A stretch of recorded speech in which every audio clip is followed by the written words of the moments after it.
Just a question that I think is relevant to what you touched on there about kind of home working. Summer is here and travel trends are starting to come in. What is the relationship between travel and Gen Z in particular, or the younger generations? Great question. So that's something that we touched on. We did a whole chapter about it in the Youth Trends report. So young consumers want to travel. Like I said, like experiences have really re-emerged. It's almost like a cultural renaissance in this like post-pandemic world. I think if my stat is correct, 39% of US Gen Zers want to solo travel. So there's this big trend around solo travel. 74% of Gen Z in general want to travel. A really important relation to that is TikTok. So TikTok has massively grown this. And it's through creators. Like creators are now able to produce content around travel. Like for example, like I'm sure you've seen videos that are like, you know, come with me to XYZ, like come on holiday with me. People are seeing that through their screens, and the differences with TikTok is that it's visual. So when it sees that, it really drives that kind of FOMO, and you look at that and you think, oh, I want to go to that place, you know, that looks really nice. And it doesn't extend just into travel alone. It comes when people are going on holiday and they're looking for places to eat. Rather than going on Google, they're now going onto TikTok. So TikTok's seen a 410% increase in travel-related searches in the last year. So TikTok's been really, really pivotal in driving that. I have one last question for you. You're always full of insights, a bit like a walk-in report yourself. So whenever we talk, I feel like I'm reading a report.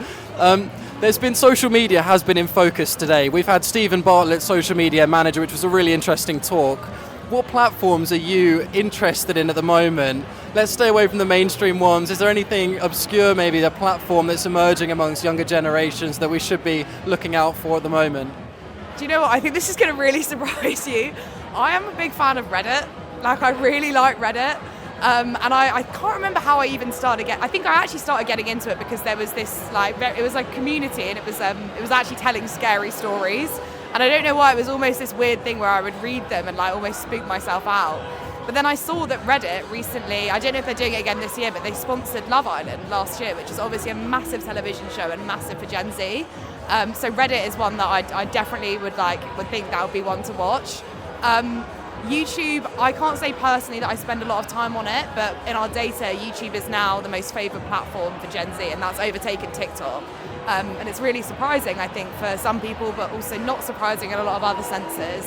I had a conversation today with Gabby Mendez, who founded Talk 20, so it's a podcast and like a Gen Z publishing platform.